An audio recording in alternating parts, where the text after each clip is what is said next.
life affairs dengan ta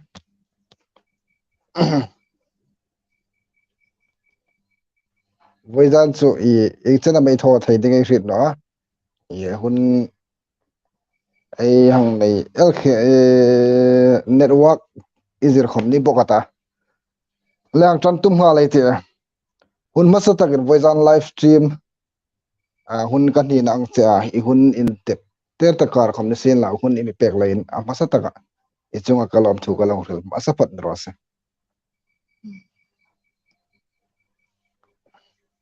le hun masata ka I self introduction ai hang nei dingana I na kho inu le pa chun ureng exam in na ti ang dam chun nang ming ko indik tak khom no ril pek sa bok la chu self introduction hun mang dingin asata ka hun ang pek sen rose Kaming chu omega lalrin pui ani a keni he khangbor khu a kan ni a kapa ping chu thangru lo inbon kanu hing chu lalping him chun keni hi ureng hi mi panga kan ni a numai pahni le pasal pathum na mai panile pasal pathum khangbora in humanity and semo khangbora sun khangbora in uma tu ta I present address I middle thedim o tu ta ga I na tu tak hin chu zairo na ka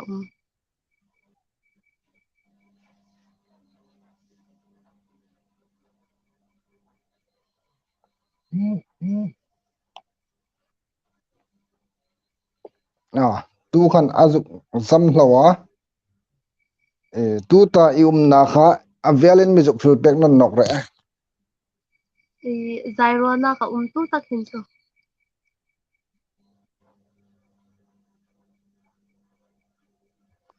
hom chu kala he thei no ro pani zairo ka hin na lum khobel I na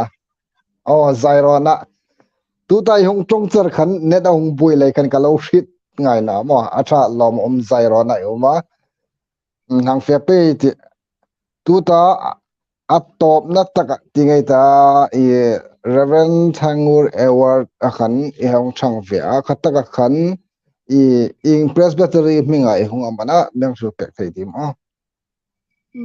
Zerbam Presbytery Zerbam Presbytery mo chun voizan hin ka mu dan che kang ril met ding ni layung saga tu da video album hong sim hai le ka mu tum dan che voizan hin adang khobela email khom adang lamin kang frida voizana kang mu tum dan tak kang mu dan tak che su email video ka lo en ne khan athalem nin kang frida chu ka lo mu dan che ka la juk thil de rose atha zairona I umma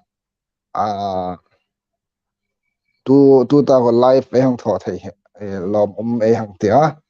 net athat na deu ni takana tu ta na he atha nga e ta anole hun hang fe pe ta la hi ing tik kuma elo saktan amman ta ila saktan kum im ril thei dim lahi kumruk kani ato kan kasak chana ti chu khosunga hai dam hin no function chang hai dam anole Martyrs Day a hai dam he kalau sak vela kumsom paruk mi kani in kasak kan kumsom paruk mi ini saktan mo atha lom talo ila sak masat tak imila ril pek thei dim memory hang te sai te kaslam kasasak masatak de jo recording kan tho am nilawa hinga laifa kasak me na pui ma ila sak masat tak me pui ma ila sak masat tak kasasak masatak tu sungsor sa pui ti laka chung sar la pui ma dan chu love song le a gospel amani nam lai ko milo sak bol bong ti nang de wona chmo atha apoino to lo mi ro gal chu tun video album tingai video record pakhat I hung thoge nin kang frida kalau hrit sura mani exam recording a inei tareng reng li imang sul pek thei dim o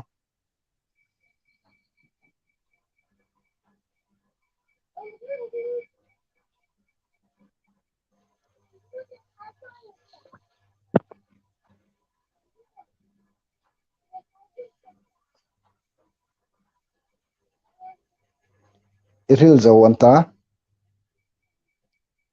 azam song ana irol ka hrit fi thei lal na mo ai chang khomai chang tanon ti mat irol ka hrit thak na tu ta hang thil po kha ver khat an hong repeat nok ka ti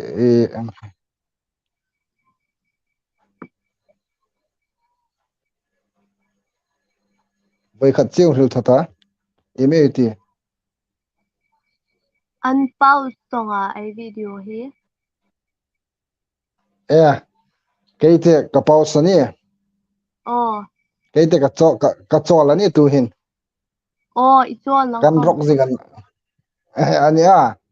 mm al tu an chu karol afi nok ta tiro oh irol tu akale ka shi ha ne a cho email a chang no asang no jingmo tu khomin oh keilak chu ka chang ka tia nanglak chu ka mu fi jing tia acha ngai ta karol afi an le question kang sim nok dengala tu hin hla hi inu le pa in anin nik pui view se in treat am o la sak na konga oh ti ang ka te thasak he kan kan nik talu lai hin a kanu hai ka pa hai ko ma chulai thasak ding an ni ko ani chulai ka fe ding ani ka ti khoma tin khom ni khap na hai ko man ne ngai na mo so an ni acha support ang mai na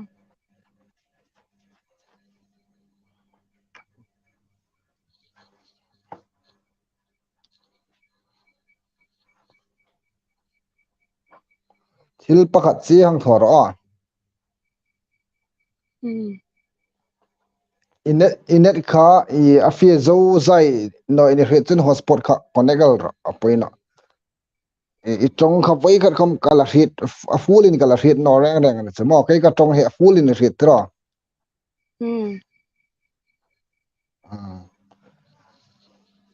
nakita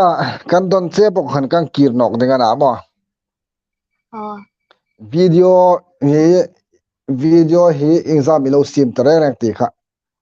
kai kalo endan chun ai ram le nam ti hu suk lar tu hu suk ong sak tu khe ni kang frida khatak khan adang te video isim om tam o video hi pali vel su ka sim te video pali mo ila sak lai po po ing hlam ilung ril tok tak inang ril pek thei di mo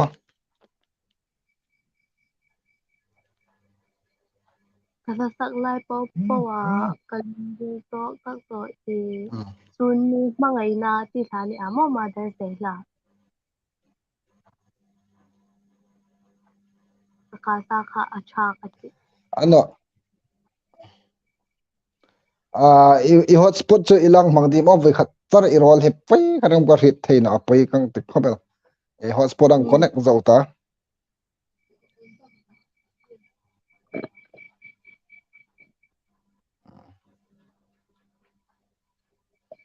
clear tu hai nakela comment box ai hong sound out ding ana lo clear jigla question hong pero la khom sak tero ayong pe tak tak ding ani voice an chu hong lut nok ta kan bu mo lom umangai ta cái này tiếng bằng tiếng chun a clear talk an hung ti a ai ni ai chong la ai chong ha ka la in rit fi ngai rak no mating pe adingin video yung sima YouTube kap kai pe itumam anole tuhin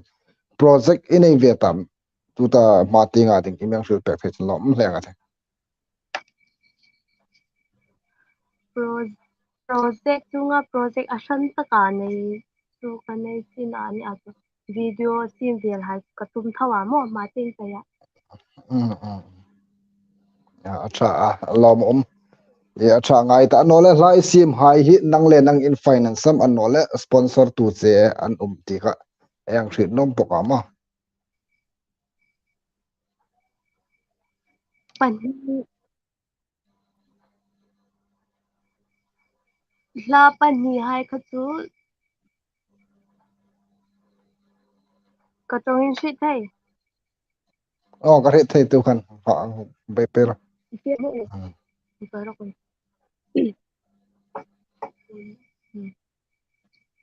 la hi chunga asan taka sponsor tu chi chu an kalanai no amo i asan chu la hi athar bek sak ngai no chu kai official din mo mi la hai dam hi ka cover lak ani lai acha tu ta eiram le nam hi nangin ihung sak to kamani ka tia anole alo sak dok tu no man ta eiram le nam ti la ihung sak hamo khom kha kai ka official ani no el parzo sanate in sak ani amo kha amma phalna la in ka cover no ani nge cha tra khobel voidan hin khangai kang saklai hang du thu samala cho apo ai mating pe hun ei la nei thei chun ai long requesting se na ya tam khobel ye comment hai na ke le yong sound out dingana anole la sak sim inia la ting hai hun tan cha ta ding ini eman chan la i bai hat na ding hin ning za mi o laka la chu pakhat bai hat na ding oh chu i la hi chu hinga le school ka ka la khop khan le khan ne khin mo la hi ka ik ka shi cha le ma ti al ka te la hi voi khat ka ngai da chun chu ka shi zau bai ka ba ha zau bai ani chu asan chu ai nik na zo ka ne lai mo aro pui mo vai khat ngaya azuk fit pe ding tilung ril khom chelo rat poka ai nik na zong zong hi an digani tu ta yang ngai tlang khan ai gia sarti san thokin ai nik na zong hi chu in ki mai tho khoma an hoya ai thil tho khom a hlung nom view lakani hang kan la sak ting pa ai lawin ne ka lom oma la hai khom a vai khat vai ni ngaya hang bai ha del e hang ni kan lom khobel ma ting pe khom ni sin la pathian mal som na bai ha ting pa khom na sin la tong pe ding ka dit sak na kan hlan se dero se next question ang fe no ti an no le solfa hi te ing chanam ilowin tem lok ta ti mang thul pek thai di mo solfa hi ka thim bek no a kai e junior jen hai chu ka lo exam hai dam chu ka lo pek bek a solfa ta ki chu sak bek no an no le solfa junior sen ithimin ila sak hai hi solfa in athang pui che in rit ve mo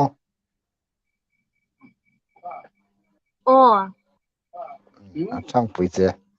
a junior pasa elementary le intermediate hai thonok lem la chu ila sak hai in hoi rongen ma eng kim ka ong thang pui thei ding se nin an langa tu ta engai hlang deu khan ma ting pe khom ai future ala pride boga ila naw pang boga e mela yang ene ikum chu comment na hai zona no sen ke chen in dor kher no neng chenga ai la naw pang boga ting e ma ting pe khom en chu ga thim no ding hilem he chu no ne ai nik pe ding lem chen chu la sak thim ding lem chu sulfa he chu amak mo angene yang khida ma ting pe sulfa khom de sin la thim ta ga chu pe ding ne ka dit sak se de sin la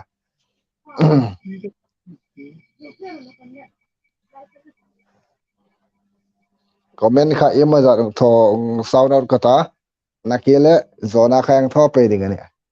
ong live taro ka en no man ta o hi chu ai tho ma ka hong lut reng an ta a tha lo ko pa mar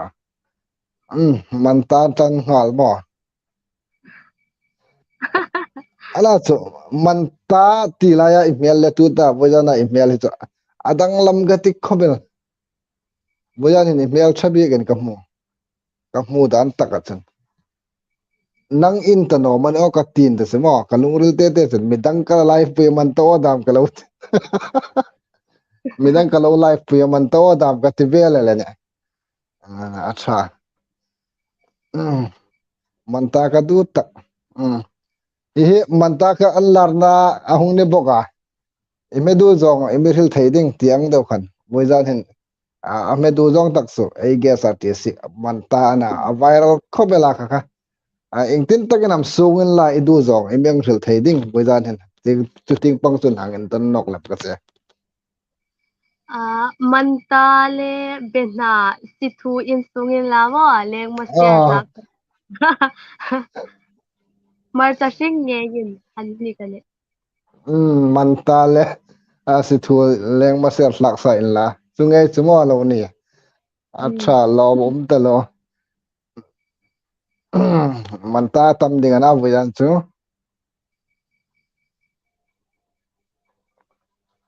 chun a vela ai zona ai hung kir chang ho matam tak om ding ai san chu youtube hi alut asuk a en hai hi ai ni la in an rit nom hai kha ai hung repeat chang om ding wow man ta chek tu la ya man ta kan hau ta lo me ding kan lo se tha jing me ding kan lo se tha jing an ti ka hung lut ve chi ka hung lut ve chi e acha lom om ke ni ting pang a ding chun a clear alom om zar zo pudai ti a clear ala lom om a top chen kha lo wang sil ting miss manta ka chau khan no kai ka juk lom back so emedu zong emeril thei ding te manta an ti len ro la mo music ong an play kha kha asuk muk na pakhat ani kang ti so a editing thoi command theme khobel mi pui ko kan lom back ani mo manta khobela du ding tam ve le manta ang ti khasan lo lom hlang hle chu ni nga ti acha in lar na hi thil chi te ani lagane a thil len thamani ngai no ni a viral ra hle ni manta bongan tai bo jana ithu puiding so in tho tre la dit sak songate bufak pumin ka en an hoye ma vlog he ril la kap tu la ya mar a ma tong thi me ma hung vlog lak ha ama nge kane ang ve pe iman zat ai nang tim ding na khang bor ting in loi pha ding man ta I choi ding ka si pek ding se ani bazar long ha ka se sim ahung zona su ingtina mai hang don ding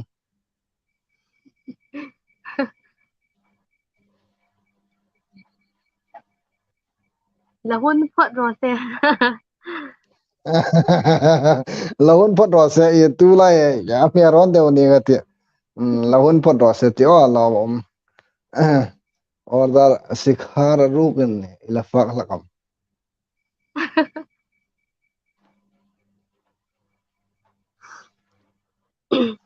hang don pe lak ro koi sanang de wai he chumo aru pin ni lo aru lo wen si khar ka fa yo mi mo hoi nge na fak lak de chu hong pong ka tha thil ruk tho he a tharak na mo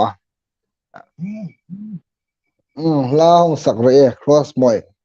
selate cross moi trick selate ne bok trick ne bok lom nakila lai sak te ding an ema za long tim tok re na ngai ti man tai du bek kha an si kan chula mi kala hang lowa kala hla pek che I ri lakam nalungai sang ngur te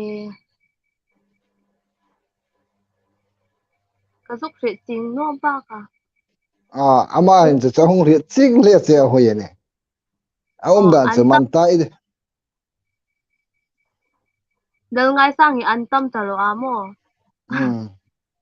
ana cho ma hi ngurte ne so ngurte ne so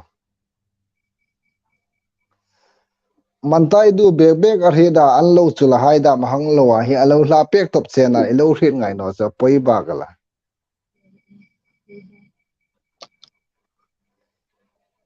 mar chathing khom kan nei boyana I guess artist ahmedu tak en don ta ona ke khan in hrit nom chin ayong repeat thai zingani manta ka du takana ingte anga sunginam ingte anginam sungin la an nik tak ning ti zo na yang pek boka ami don pek ta lo yang cha manta man ai thu pui chu manta ne rengola le tu in question e ka yang sak nok ding chu Christine labwa mo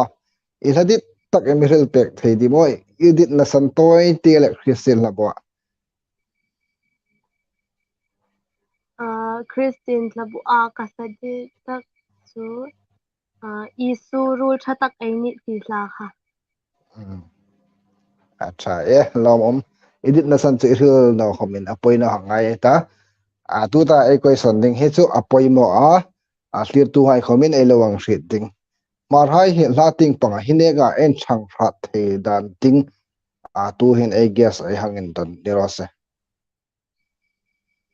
e hrit thi man nai question kha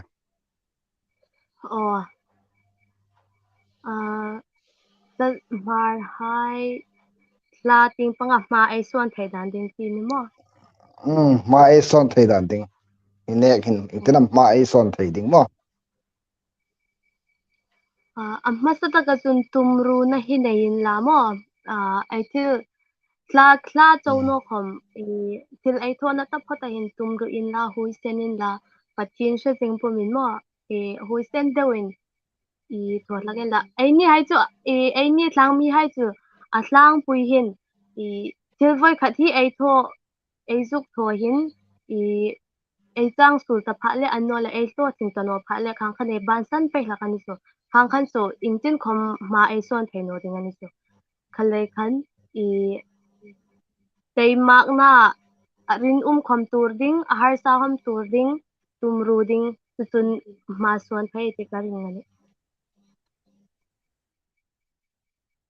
okay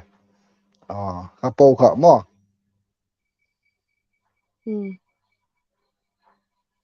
adang te ril no millennium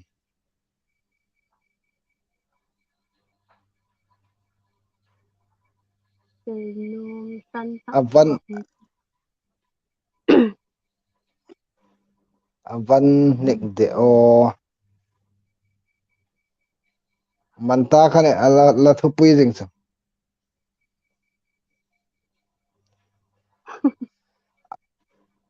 hite ifak la kam manta la sarau ti hai hi sa rau ti to sa hi ka fa ngai no sim sim mo kai sa hi fak ngai no to ke pali nei ta pho thi ka fa thai no ka chi na thoka ka pi nga thoka ka fa thai no re chu ke pali ing he ne chun sarim rim chu ila fak no ti na ni so ar sa le nga hai an no le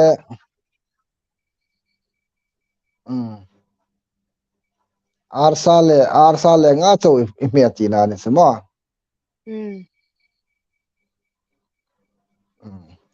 acha lomum le vojana I guess artist mi khola ilo nei ding ani khomin ke pali phot afang no ar sa le nga chi a me ne ti kha hlir tu hai nei lowang hret ding sila chun adu tak chu manta ani ti kha itiklai khoma thei loading a season no khoma mi holding an infield da ra chun manta ka lo la lak ro ti chu ai la hong pong ani so lai mi sak pui ngam dingam hang don ro la ing hla ti chu ing hla ting pangam love song am nilawa gospel song ting pang ti chu kan ole azat local tv azat khan hung don nok ro se lo ala ti chu love songam gospel songam ti kha nung reply nok ro se na kele ka hung lut ve chi a tha in nu no kan lom lu jing cheu finally lekha team zo in ka hung lu thei tok ne jewa el sung te kan lom che a top chen thang tingin ei hangin fil lut ngal le ro se lal ngai sang ô ur te thone kasita oh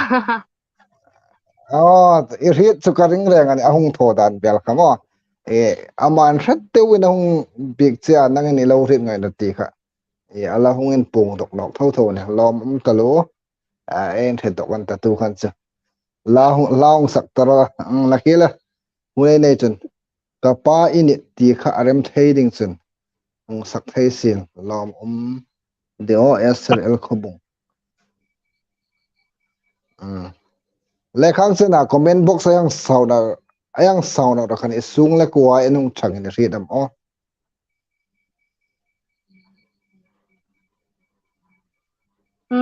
an chang rêu rêu an thang zeu zeu mo acha lom lut pero wai tho tak tak ding ne bojan chu ei khobaral the ni o ala sak ka ngai num tak hong sak tro se ona kele hun olai nei chun hunei la nei chun te hun olai nei chun tino mai ne hunei la nei chun lai en sak tar ding ne manta du hai an mel a tha ka ching ani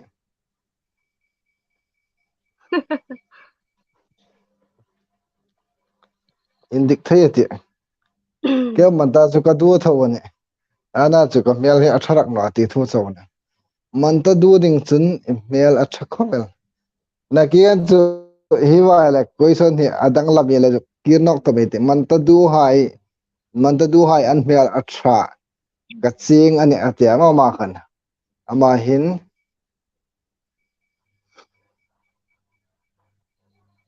ama chu manta du ding chun mel a tha khopel hong ti dok anta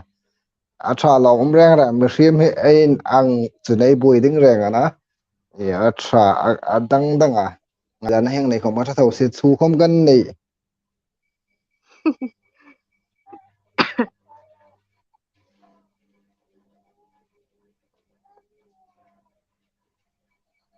ime kapa ini ti la kha nong sak pe ra ma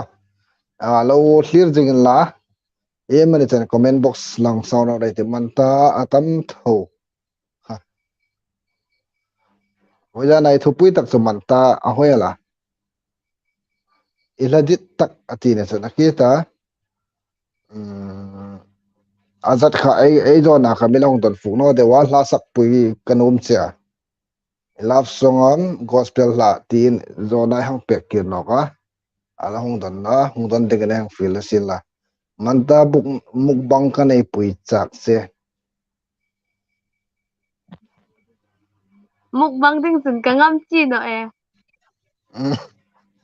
mukbang ding chu nangam chi no ne cha singara khom idu khate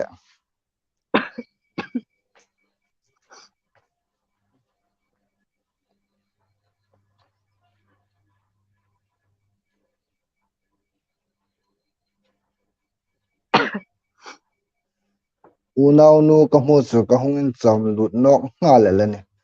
from Zafet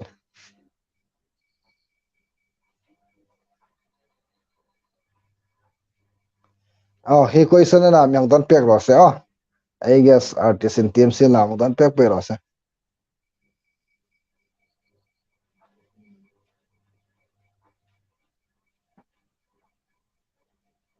cái kum hi tu tak hin kum som paku zun nisari hin kum som paku ka thling ding ana chu chun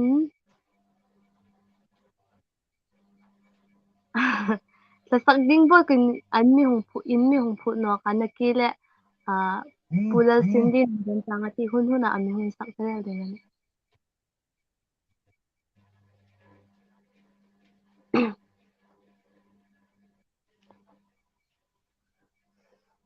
tu ta hong khul kha ri den no izat an tam hong hal pero se lungril tok tak mo la sak lai alung isil ta tuta kahlasak laya kalungril to tatso i komsu zuk dondan harsa khopela i thlasak laya lungril tok takati so i hava recording kan va tho am nilawa hinga live haya bi in haida ma kasak hai se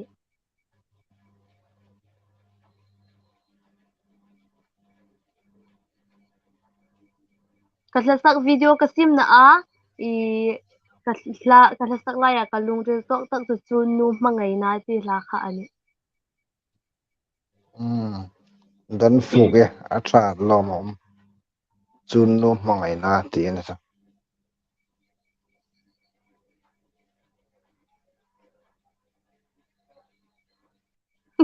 message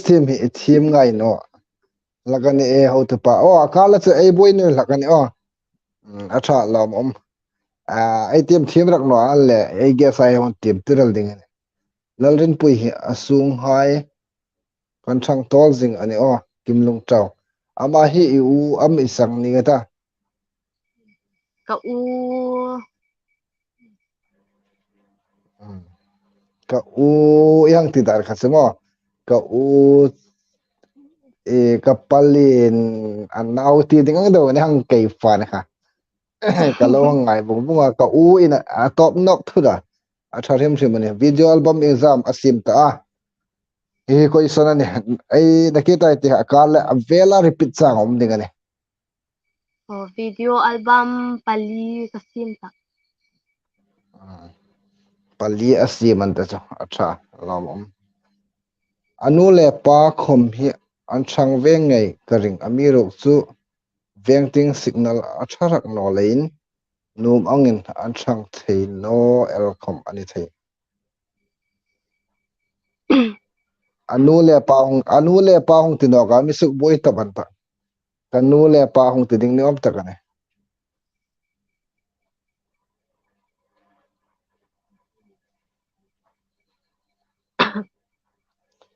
ano le tu hin la kha i request tam ta po ha check i play thei no khobin i a hangin mo kapa ini kapathi nge ini ti kha e myang sak pek thei ding chen lom hle ga ti request tam ta po ka i khan ni ka si ding che lai sak su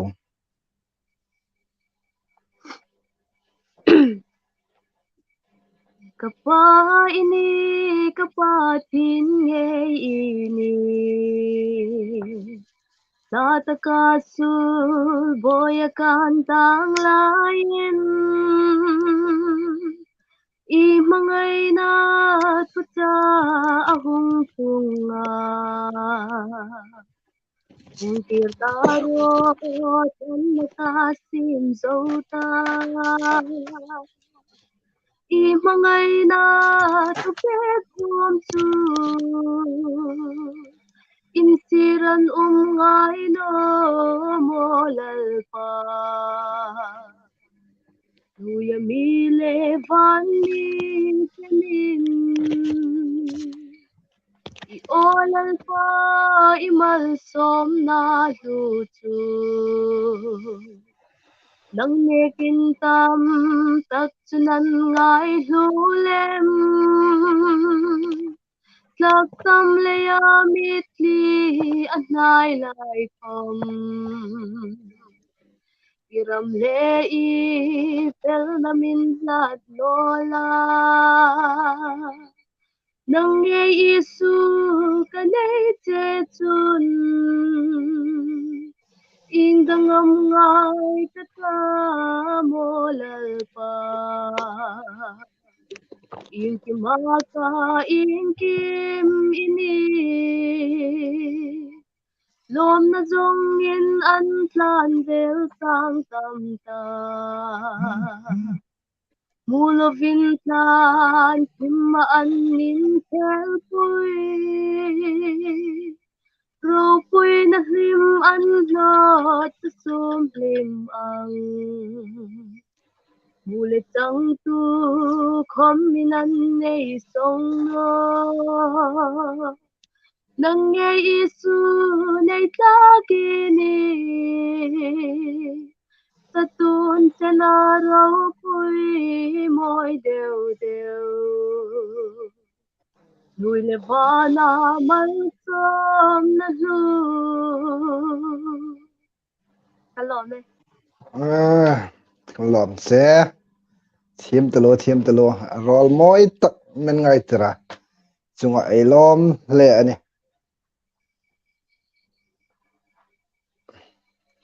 unau examin ni how to pa ami hong ril pek thei dim o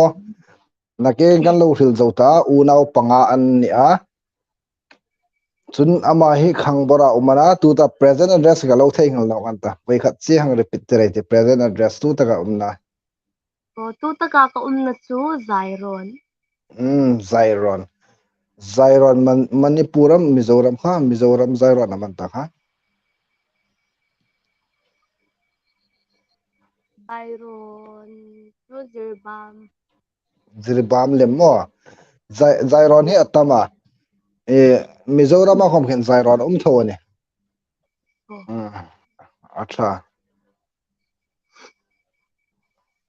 anole mihrim ahong ping sok na photsun mihrim hi be sei na e ni a ipasal di zong kan don ding chena in phalam thak lawa hil ding in ka ang fil sia athawam akoram an zenam adungan sangam anole mi ping thar tham thalo anole zidon mi am zidon mi ni lo tiang da mo ibe sei ilo ngai tu da le idi dan nang sul pek la ka tra te kapasal di zong su pati na shing na nei thasin la mo ping thar na tisun patin tu in hiktin tisun amial khom tha bok sin la tisun akor le thau no sin i zen sin la adungin sang sin la mo kapasi chu ka shing na amiru chu patina shing na anei cha aping thar na acha pho chin so tisu ka du tu tamani wat thalom lom de o chulai jiga chun anole danenam dan lo ilo be sei da reng reng ai ma thi thu ding sai rin na mo live stream ani lein chungai khom chu yang zona ve su a ho angin ngai no la pasal nei chu da na nei hi katum pong pa pelani tum full truck ani ti chu ang rida pathianin ima throi sin la dan ngai pasal inei kang pe se ya dana pasal inei ni sun kong thei no tam kem nong fil vela trang ati ti chu kala chu khul no na ra se tha lom gospel la ong phuk lang misak pek num ati lalrin pui khat sak num jing ani sim chung nung zote akon tek number edit chun ke an thokin lo pe thei ka se la i hung sim zo pha le nang ni in lo hangen beremel ding ro se tha lom talo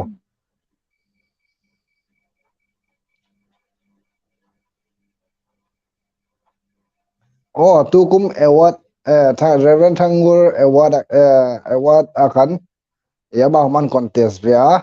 amiro gal chu wang doi thlak takin ti ngai te tu ta chom chu mu phak na lom man mu phak ti ngai ti wang doi thlak takin chu na hungin la na khai hrit senga in medu tak mesul pek thei dim ti lai khan man ta ti in lar te wa video viral hung suk nu ngai kha ani boizana I guess ti se cái chữ man ta cái du nó in tin sung lang khom email acha vele man ta I du chu in me no mial chat mial si thu an mi sim hi ein ang ai me du zong le ai dit zong le in kim hi ein ang no vong ani nangin in I guess ein cái chun ka du talu ni man ta tu sa ne khoma ka du ni ai guess artist ye ai to mate cái này đều đều ở trong sum đều đều ở trong thềm đều đều này ye hun top ting lam chun chu hine kan alan nal ai hang pe se ne lom talo tu ta hong ton tar kha ai du in ang bong sin lam rem hei boy ding ona mo acha lom rem rem ne it's me by love from Ziribam. Kalom talo. Karul nuni ka. Acha lo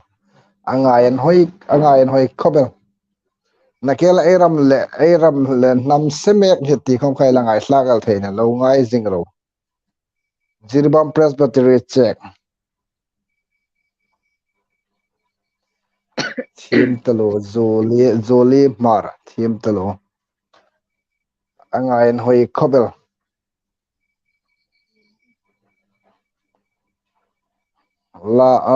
live from silmaran thokomin anong hlir kan lom jing cheu hang sui pek ra he I tuta zona Zairo na hin ka uno kaini hi unaw pahikan ni ka uno chun pasala na ya relation kasu puyan tuta ureng chu panga anna no mai chu panni anne ahong tina ani elong ri chim ding ureng chu panga na no mai chu panni anna anni ti kha ani he apoimo ver angreng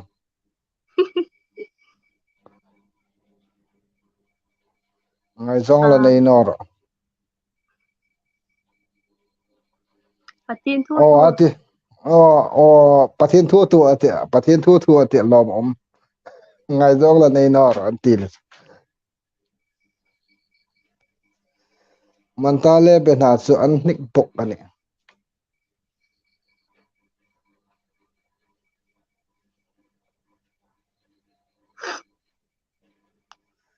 nakita ka aching afirak no khomanel the ka ka het zo bong no ne ve khadang repeat no ga te kapasal di zong tu patin na shing na cha ping thar na nei thasin la isun thau no sin kor sin la ahmer thasin la mel tha chu edit sengani mo adungin sang bok sin la mel tha bok sin la thau no sin la kor sin la tiang ane chu apasal dit zong itu ta comment box kung comment tu hai hi I khang khailo umane sen chu indo man le interview impact thai asing no thu lok chu ka thun to no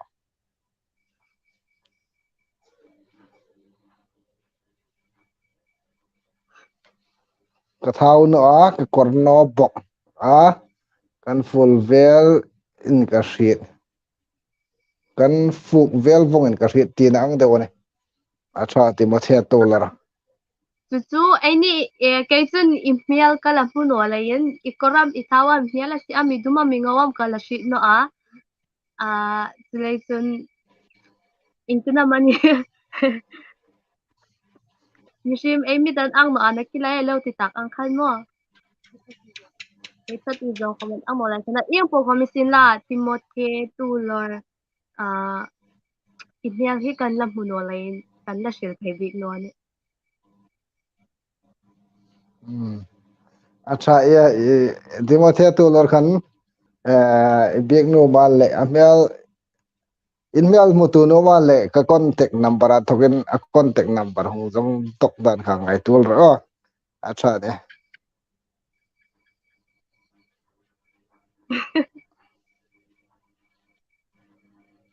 an sang ka shit ama cho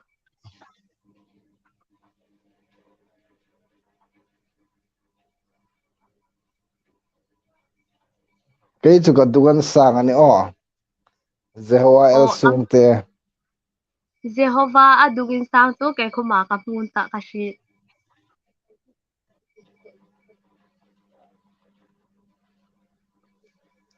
interview pe ga sing no ro kha chu ka thu nei nan ta no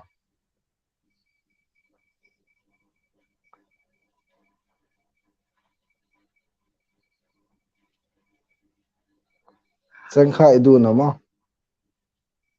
kadu thau cheng kha khom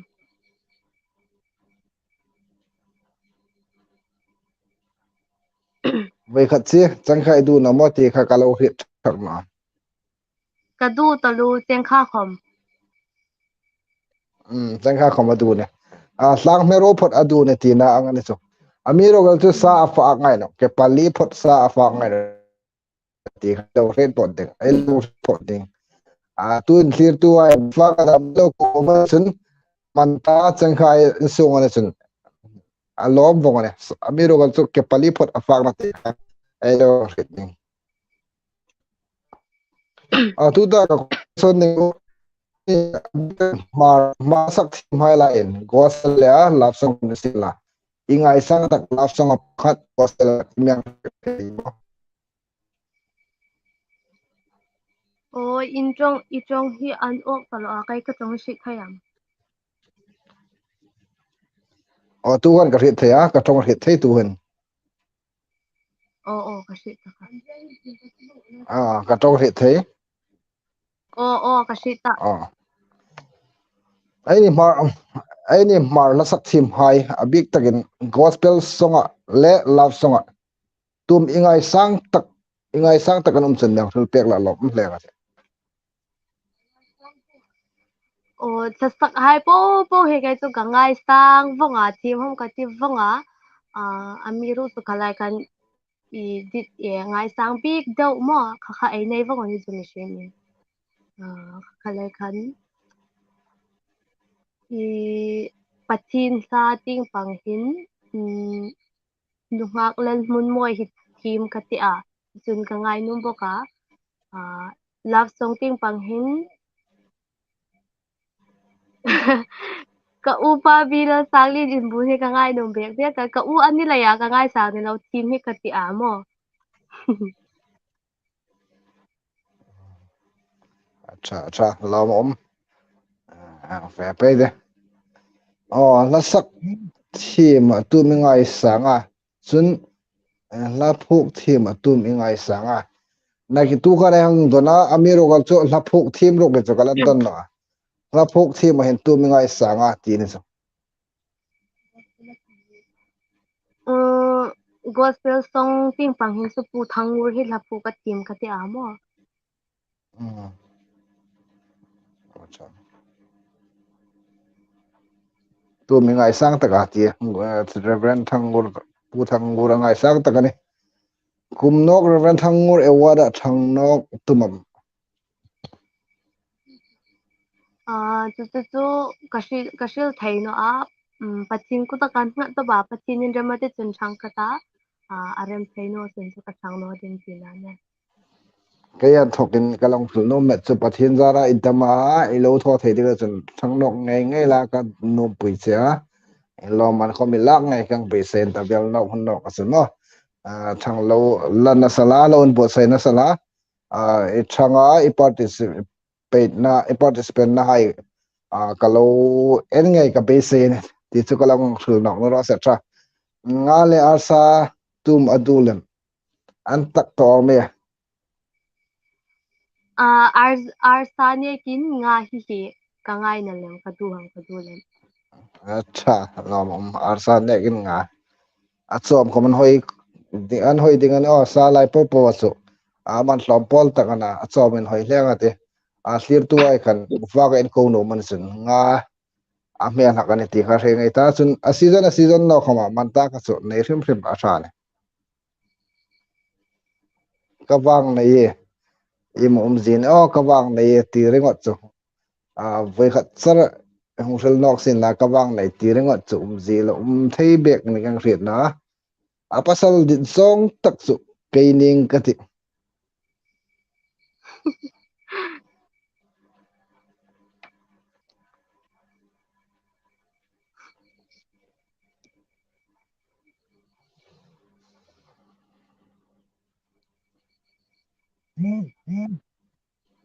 nang don pek ra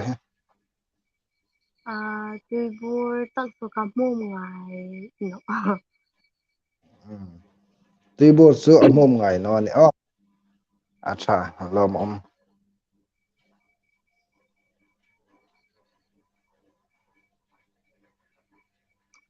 ole man ta ho hai kha kan khu khom tun chu in shi ta ai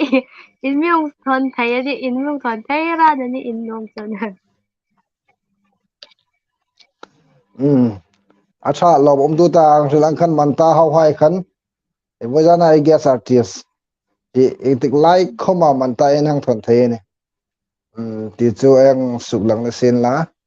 chun ni nang thon chu lom hleng a lom hle bok de ni manta hau hai khan tu chana en hai ye thil pakhat che lang thil ga ti light hi apoi mo a hi wa kut par lim light a kha areng na bojana sir to po po light tham nang pepek seng in la ti chu fil da ka long sim ne ro se light hi apoi mo a light ka lo hang pe seng ding en e hang en fil ani sir tu hai po po in hlom ngai na in so light lo wang tho seng ding en fil ani love from silmat boyan chu ai ki mi mo NC Hills Mizoram ani le Manipur ani le mundang danga ta khomin clear alom e hang tak se ne la dit takin sakturo ho to pa o la dit chu anei nge dingana ama ting pa thokin la dit chang ni na chen bek sak ding en yang fil di sin la chun inu ga lo trola e har sai ti de wan le tui khom kha don jing la poino ne tu ta question kha la zuk shel ka ti vai khat la ad la ole ole adit tak ole la adit tak in sak ter ro ahung ti a tu la hi ti ni uma patin la uma love song a uma pa hina a khol him sak la anum dewa ole e vel no hun don dok ro se la pan hi chin hi uma tiang khan lap songam e gospel la saksin a khom iti ti kha e la hung don dok la khup ning chang san alom hleng ate atha lom dungin sang chaudit no la dungin hnoi hai khom dit la dungin hnui to ai ni khom hi ai dungan sang no lai hin ai pasalai bek a dungin sang ni sin la ai nu man chu mo takhalai kan dungin hnui hi chu ka clear khom ka clear no elani atha tha tha lom te lo lal ngai sang urte atha eng kim ku he atha bong ne dan dan dan kha atha alom manta check it out boya nai thu pu je manta to ne mo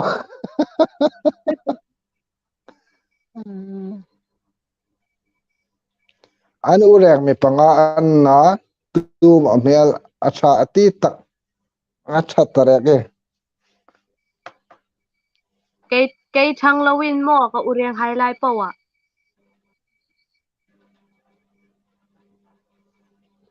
ve kha chiang ri pin nok ta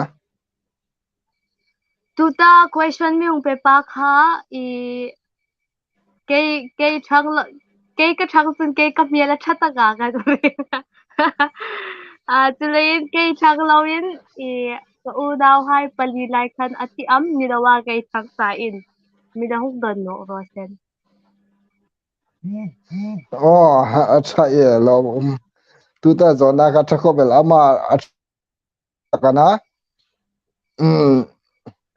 atha angai ti mel tha tak angai ti tir tu ai ko ma mel atha ti ka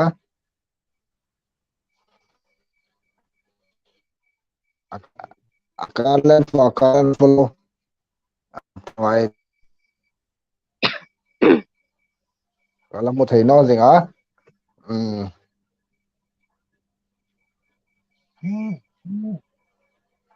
ka shit ta lu cross mo ise la te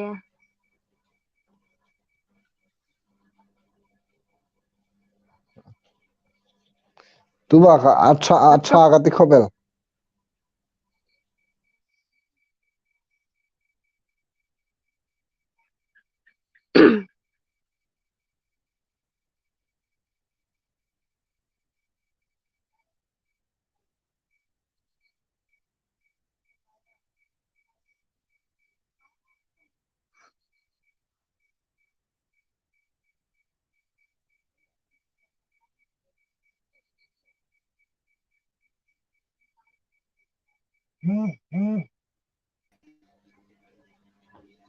imilo zong velel Oh, kazong sa talo che kan vai imilo ru yelani. akarla edet hi khang dam khana laka bo en thrit thim kai hung ai apoi mo ne imi hri da ma hung ti chu Oh, kashi talo che.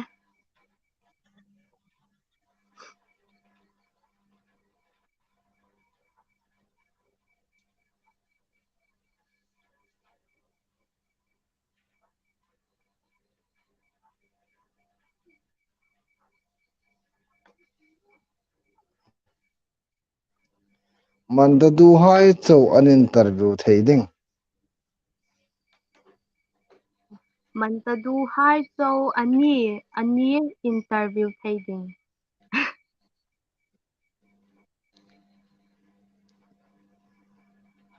Tu lima mana imin don akayam nilawa hi pulal sinlin hi.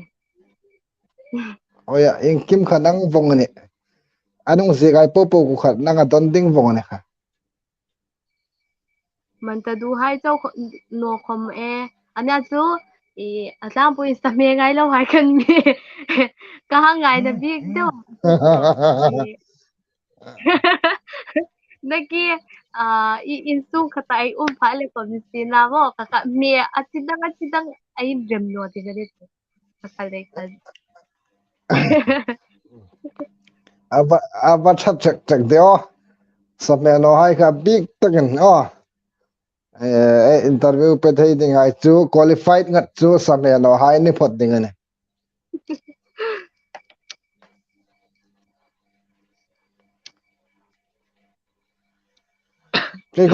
ke khom ni reverend thangur award a khan thang nok ngai dingin ka pe sei pui che ati de se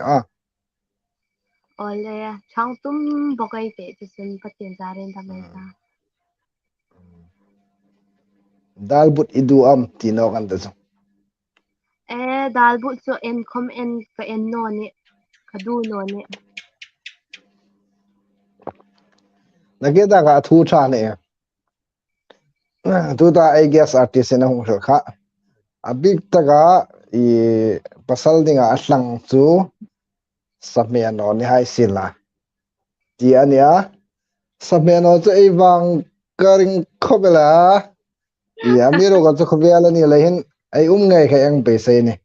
nga me ai ga chu big in nga le arsa so me ai ga chu interview pen la in sling ol kham ka be sei bokon man ta kan me Ole insnik daw en law pero.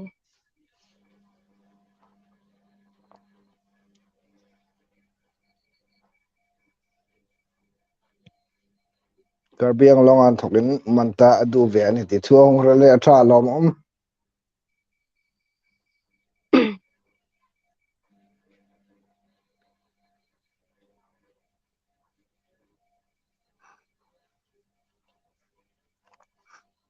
Manta du vietsun loma umani se.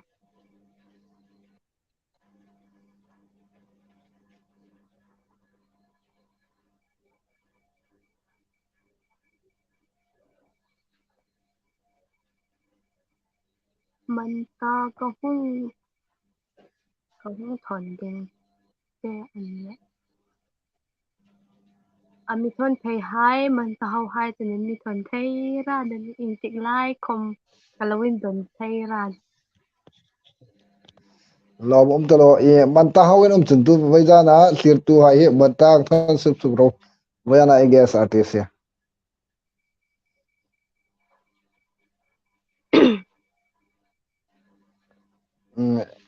LR mar ka hung lut thai ve chau kan nu ta am ho ta pa ilan nu na top chen e chang chen chu in nu no ding ti da ni so a top ta ga hung lu dai ko phai la welcome jing bok ani bây giờ là sir tu hai ve chi request ka lang pek nam no sel chu light he aslom thea light he apoi mo khobela ni chu dai chun light he lo hang tho sub sub ai tu kut pian zik na kha cút puyan zik na kha hang click zo la ku chu an zo na live analyzing khan ti chu request ka long sim no sa ka en nik talo a ka twin sil ting ka thai ngelan ta twin a jo sil ka ta na ke hung lut no ka ti zoli mar e a thatim sim lo clear tu hai lomin talo jordan jordan ram ngai jordan ram ngo mo zo tim ta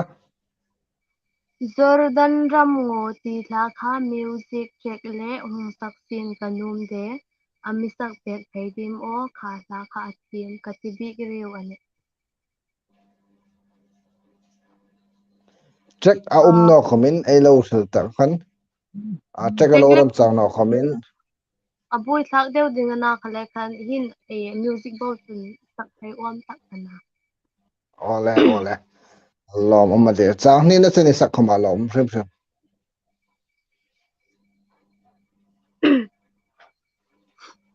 ke alon mi hai le chunin tlana isol le el chun sakor hai le chun ing tinam mi in el thei in ta mung na rama man isu ani chun Jordan ram ngo pui achun im chang ita mung na rama man isu ani chun Jordan ram ngo pui achun im chang ita hun cha chan chin cha in tun na hun cha ei la ne sung hin sandam na tu cha kung da rei ti an mi ko sing ram thim ma thara vô mang san ngai ha cây ni không mi hùng san râu tí nan khét dinh ram thim ma thara vô mang san ngai ha cây ni không mi hùng san râu tí nan khét dinh ô khay rồi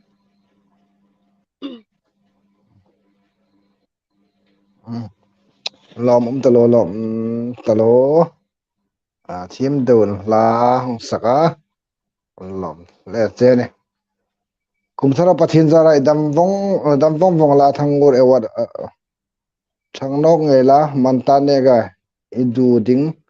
khalo ngai tu wang tar o manta khat ni talo ding man takyal hi anta kani manta khela ano mo ei du taksu adangan min hleng tir tumal chu ni thailo dinga mo ei du chu ading tina badangan min tuta i hung comment pa kha lal ngai sangu te dang sun sa idu takal thai amiru tu sa kha ikhel thai no ding dang khom sa kha idu takani lai khat ke khom man ta ga du takana man ta chu ka khel thai bi no ding ani Saya alom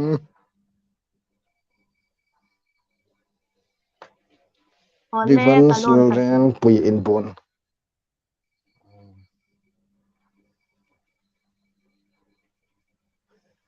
dal du hai te an interview thei dingam thai thai ve vong thau an thei vel bong mo atra ya ti ang khan adungin sang met chune sin la ti khani ha du thu sap kha du thu sam kha i khel no dengan ke sa ka du e sabo chun ka re thei no an o timothy tu lor chu chu itling ta no Boya na dingen chu itling zo no ne aba thade sa ngai ngal ka te chu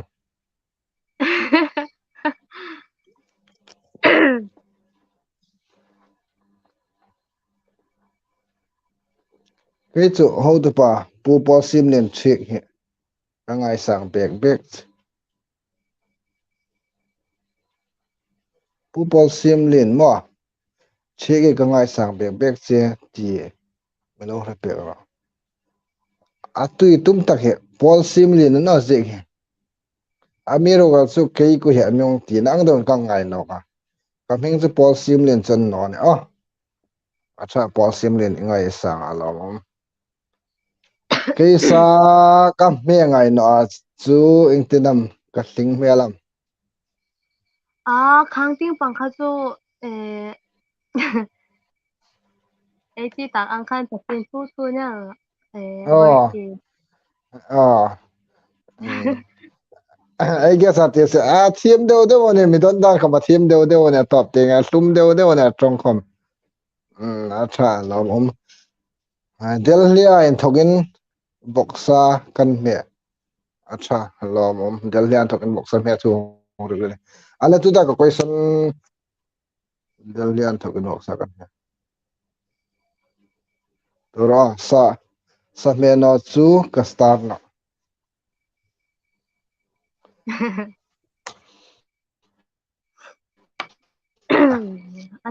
answer ding kasi di kana SSC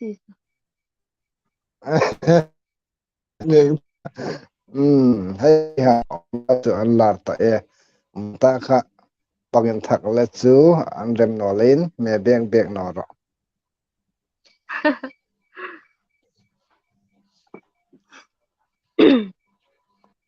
ta kan mo sa ka ngai ngam ma johan nal ro sang mar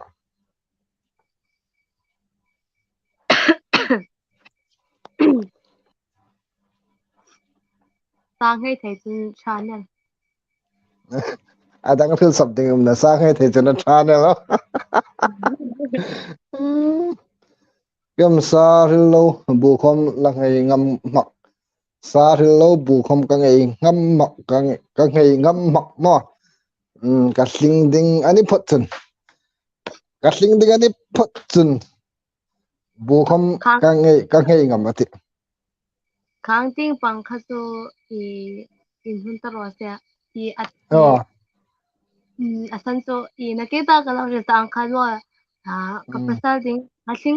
nom kha kha chu bu ni ding amna kapasal ding chu patin yang hun ta bu ta ding ani ole comment khang chim de la I hektik pang on rak talo khane ro se lo a thim vong ka star no bek iman ta du he vai man ta tribal man ta khom he poi mo ve ne vai man ta hi ka du na tribal hi sang man ta lowa an ching sang nge hi ni ka du man ta ko madang dangal no ka pui sak emo vai man ta so du na tribal hai man ta nge ni adu ti chu ai guess artist an thogin yang thri la lom le nga ne lom le ne vai man ta chu adu no ti kha re la vagal lo ko no mani khomin vai man ta lo so pe ngai no ro tribal man ta ngai khalo song pek dingen clear tu hai e hang en feel ne la sak ding a request awamak lalpa kha tora na ke de la hun all ele nei chun hun el leram cha le nei chule sak tu ding a ri tlang de wai ge sa ti se ka ri thim ta lo e amiro gal chu ka feel na ngai poi mo in mo ka feel na ngai poi mo in a ri tlang le ko wi boy jan hun nang mang puya la ting pang kha a thei chun na ke sak tu ta a thei no chun ai ri thim na hung ngen hal sin la kalom ta lo kala tlang amisak pekin patni in pani ko malom thu ka rir kalom che e khom kalom check bo sak ngam hi chu ka ngai sang jong tak check bo sak ngam hi chu ka ngai sang jong tak andi ka ne check bowen chu ing ki me hit bong ne chu anin thuk ri ai chen amoy nam te ai kham kha e boyan check bo ne la hang sak kha a chim hle ne manta is the best andik tarek hakatu dik ta he manta andi ka ne mo manta is the best aba thim bang bang te o check ne khomin a thim lem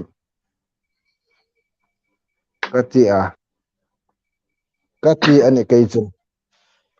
lo bom check bo khom in a thim hle ne voizana I guess no su agorame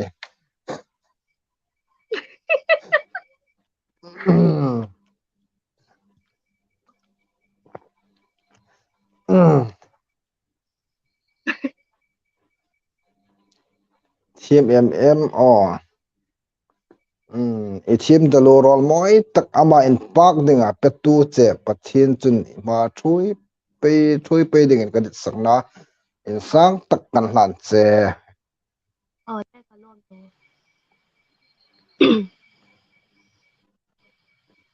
ngai sang tak zet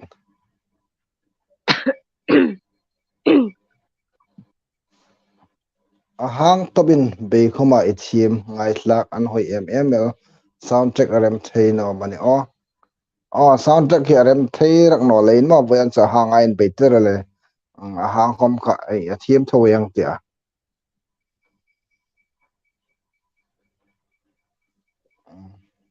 ro sum le pai nei no en la khom manta edu tak ani chun me pui ngai ka sia me al thate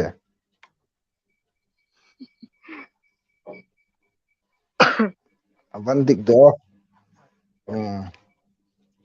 boizan tu ta ka question ding he live stream tu ta hunai phang ang he elo mang tar be lakam undang ni dang hai ang khan an no la e live stream mang he intinam inga ya an hoyam an hoi no ti kha nyang sul pek la lo mhlenga te hing ang hin asan takin live stream hi kalale nga no amo ko pai khat pon la ne in hoi kati khopel try ya lom ta lo in hoi tia ke khom ka lom che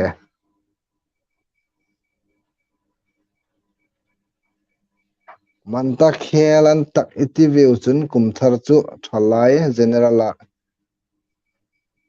hom ke som bel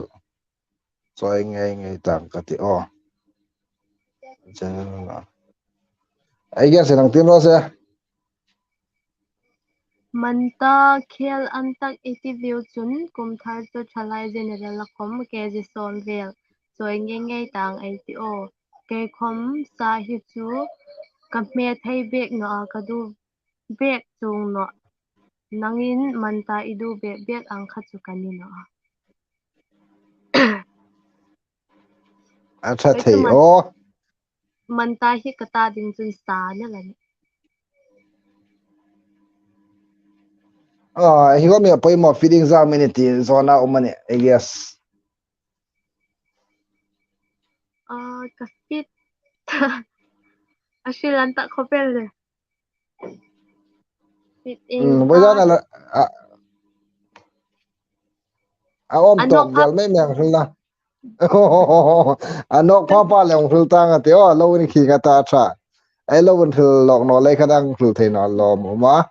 anok pa cha fit le live streaming ai lo hong pe sei de sorry how to pa ming kha hong type sola ngai dam ko apoi na lo frem mi kai imung ti nang de un ka lo ngai ya mi ro ga cha ming kha an dik to no le khan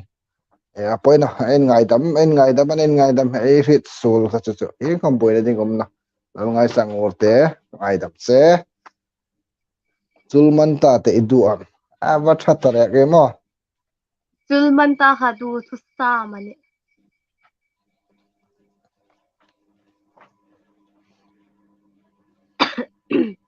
lasak he ing tik kuma i hungin nik tran am lasak e hung nik tran kum kha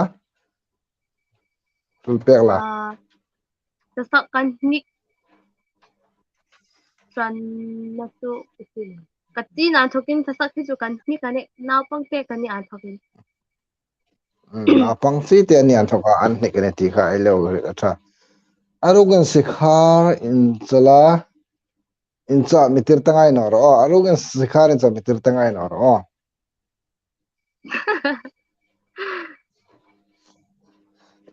ilo tir lakare ti ilo tir lak chu a hoya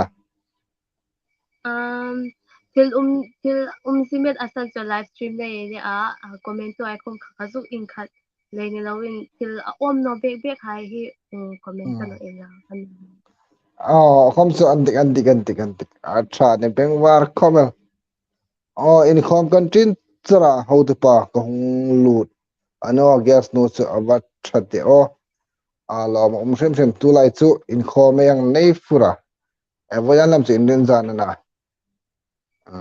atha kan lam lu jing cheu last request ming try lang lem ding ani anom na chen arem huna sak dingin okay ai ga sartisin low note sila alung lo sin la hun alei ela nei chun ta kelai sak tu ding tu hin anu kai kaman thak zinga re thim ta lo boya na ai ga sartis lo ri sang deu lein ama anzom no ninga de ai ga nu kha ami freedom o kangreng dor hai kan ni o in khom pui lai khom khan ai mu kha o ka sung le che ani Henry Holngo official Henry Hulngau ka sok shi sing no ngai an email mulang tu ka shi thau te karing ana to evening hi kala shi acha in khom pui lai khom khan in lo in mo ani om a kang reng dor mi kan ong ti boka ma kalut ding o le a tra lom om hung lut pe lo kan lom lut zeu imo asan mingai dam ro o le hong ti hala he hong lut le rolin mingai dam ro hong ti hala ya o poi asan takane an nu le ya kha mi ngai dam ro hung tin ko sini nga ti kan ngai dam tala che acha lo omega ka ngai sang le che ani tu kan kalon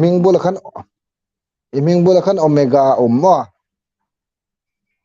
o uma to ka jit bi ma ilayin ka din okay official music video ai chun lalrin pui in bun ti nan zega omega kalo mangai no lein asino de le ngai no abein enan hoi sing mit asuk hlein na asuk hlei roll amoy bok god bless you lalrin pui kalon manta hi ing tikuma ihung du chanam apoi mo do hi manta ka du chen di ini sang ramma chai ni ati nge ko ya ni no lai hin manta be na mai na ti hai mo sang ram meru hai he tik ang he so ai ka du ra na ne kana ka ti na to gen acha ai men mo ye acha takare sangram ne ro ai selata ding khomin mo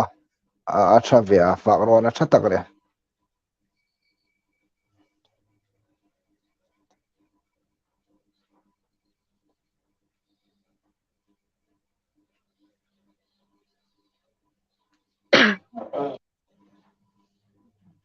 duna san ti taka chu chu adu ana la ni tin la antigal no di mane o I guess artist in middle pek ding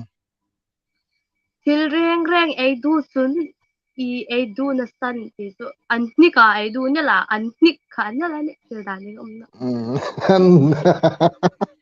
acha ya long takin ga ang rila ol sam de nang zawal ni lo la sak in sim nom chun man ta lo me treu ro tiro la sak thim ding chun man ta hi me treu acha la sak thim ding chun im tho anga ya la sak thim ding chun im tho anga ya ti hi question ni tasak tim ding sun insu ka insu na sa angaya mo tasak reng re tu khom atim sai na a ka ai saka mi tasak hai ai ena ai ngaya kha khanai hung sak khanai hung tim pe langan ale kan tasak Henry Hulngau tasak tim lo num le ani sun to voidala to kin earphone kan hin izat huna kan ngai la jing hai khom sun sak pe la itim pe ding ani acha ye ale ai top ting atlum deu dewa I guess kom a strong command nal deu anta a bul ting ne khan mo acha lo talo team don question hai ami hang tan pega ai lom le ne chulman ta idu thu sam chun kan nei ran ani o nokha mel tra le fel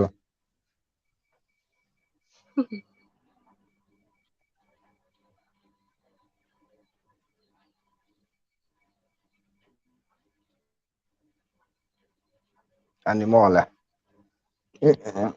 voizana I guess no hi chu mel thabok na sak thim pok a ping wang nei bi khobel tasak ka team talule khoban na ka mia khoma cha talule khoban na amiro to vaizan ya hilaya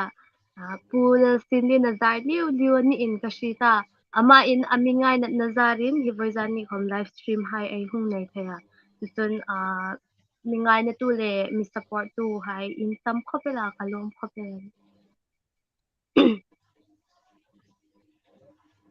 acha lam ome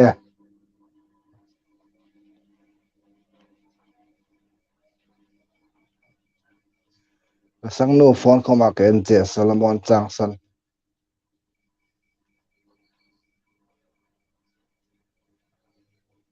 ngai zong anei le nei no ru sin la ti om miss nu kha na ke chu hitik pang hei la hil no re nga don thai tho ne a ho win la no sin la I guess no hen ah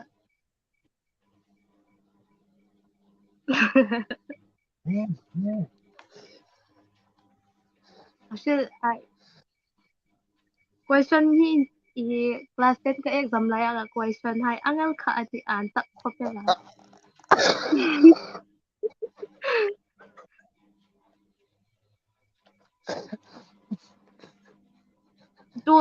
tu hin so nu thalai hai ai hang ro ta so kum ala na pang lai ngai jong nei hai kum kha o mai lan tin mo ai ni khom kha ale khan ngai jong so ga dai no ni so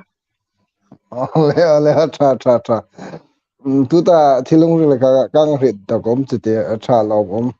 he inbox comment hai chu lo hil lok thei comment no a hon le mun pe out question ai team a hon ani lein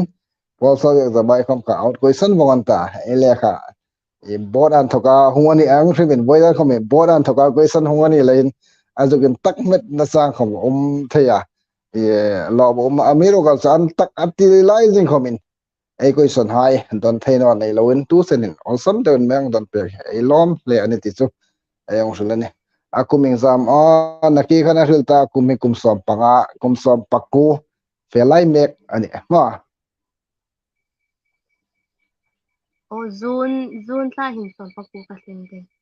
zun flahin kum som pakku atling ding ala na pang khobel ne Kaisu number kalau lak ding imi big pay le pay no chu ithu mi umi bi chu thil pek la tu dai ti kha nang ni han in ni ngai na in ni support in ni bi num sun so kai chun ka bi num ran te wa de ala welcome ran te tha ta lo e big tu sat na lo ama mi nan mi big pay cha ta lo ne tu ta ge sa ti sin alo welcome ding che wa ne kum tu ta ai ju sul jau che kha lo re tho wa ti thil he an nik dan ding chun kong tam taka sung angaya ingtin taka sung dingam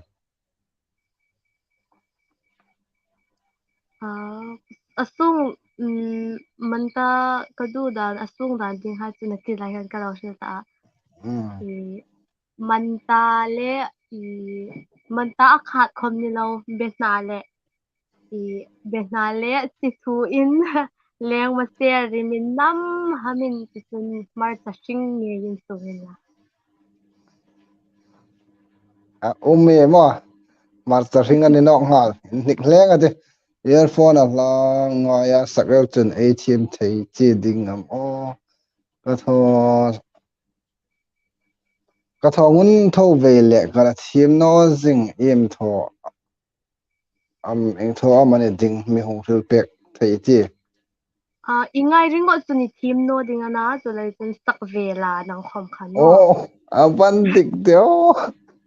Ingay inakora ingay rin wasun inkom isya isim no ding mi sa ingay rin wasun intinam isim dinga tulay sun I sak vela nang komachek hai dam kha ha download la hang isakin su la guitar le hai dam sakin su la khang khan ihung sim pa yan din Ale, chalo,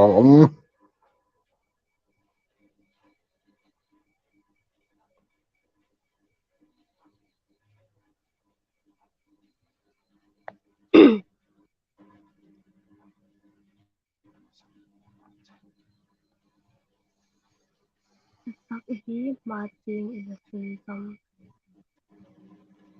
sa sak hi tinadang pong pong ne kin kan nik saka mo tulay sun sa sak hi to sun zom tar ding pasin dara kadam pot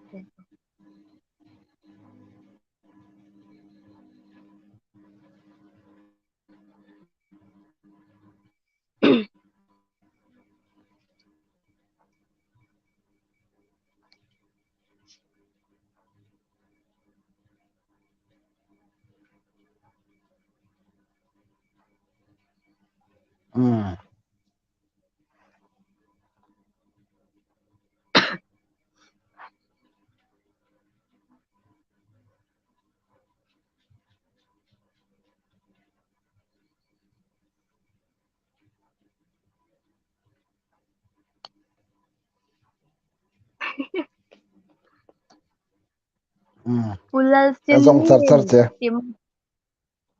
Pulal Sinlin, Timothy Tulor hi, voi nakila live stream ay zong tsar ka number pe ngal ro. Chalo,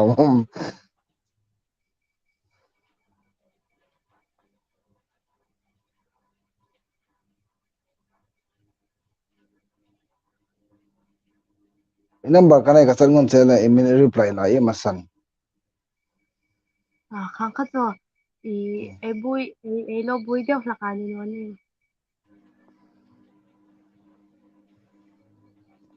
In khom pui atop tingan hoi deu voizan khom hin atop ting an hoi deu lein thonok pha chu atoba en thok nin tho tang ai tiu ngo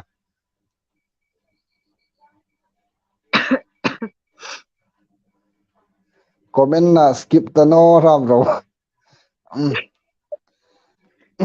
le tu hin darkar khat le minute som ne parit ai hang live ta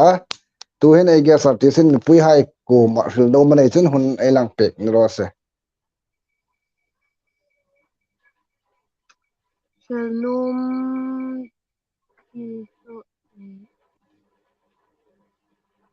voi zan nin kay khom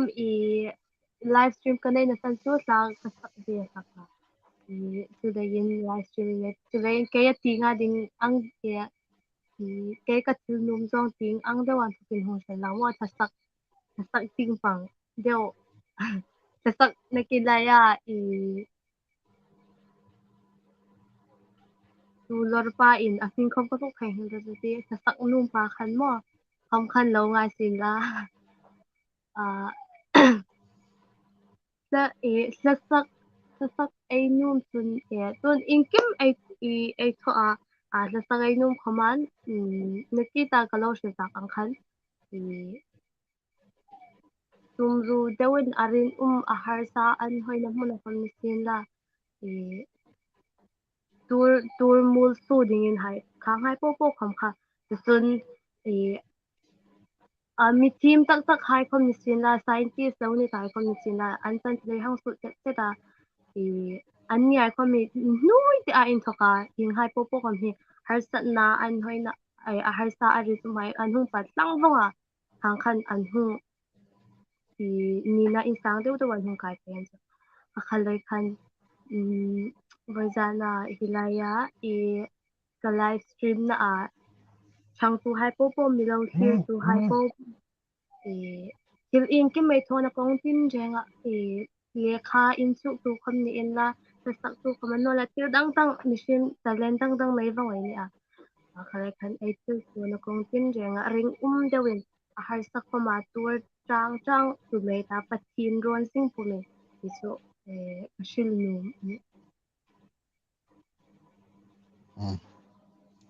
le lom me hang tia voizan live stream dinga hun khang chen hang mang thei kha lom me tia voizana I guess artist hak lalrin pui in bun pathinin ama thoi sin la ngai ta dinga bal som na tam tak ne pe ding in dit sakna insang ta kan lan rol rolen lir tu hai kham hi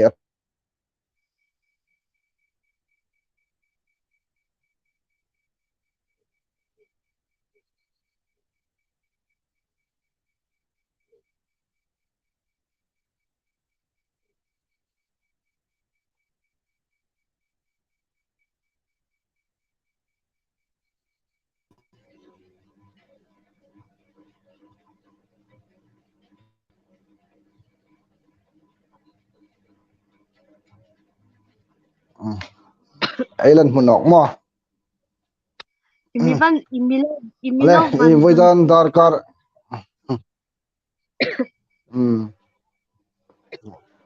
darkar khat le ti met ai hang mang ta voizan hun thata ka yang ma hi atop chen clear tu hai kham nin la ai lang jeng he lop kang tia chun voizan I guess artist no hak lalrin pui in bun pathin ma sam na changa ma ting pe kham ala sak na ring tak ka ai ta dinga mal som na ne pe ding in sak na sang ta kan hlan a chun clear tu hai kham atop chen en tu hai chunga lom thu kong sul sin la len reng en mang tra mangsha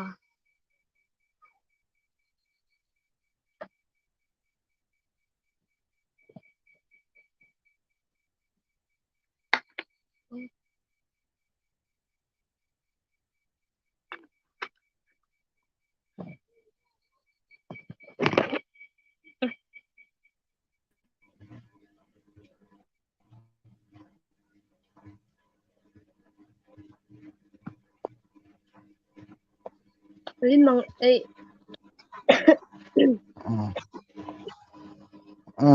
với gật leng chen dar ka khat le ti vel hun yang mang ta heng chen hun yang mang thei hello bom heng cha nu hak la len pui in bul pathen mal som na tam tak thoi sin la mi ai ta dinga mal som na ni pe ding in sak na sang tak kan hla na chun hlir tu hai kham heng chen meng en pek na chunga en chunga na sa takan ai hang lom chun comment hai kham ai hong tiam zo ta na comment ai en thit thir na ai hang en ding sin la en reng in mang sa khan phut cheu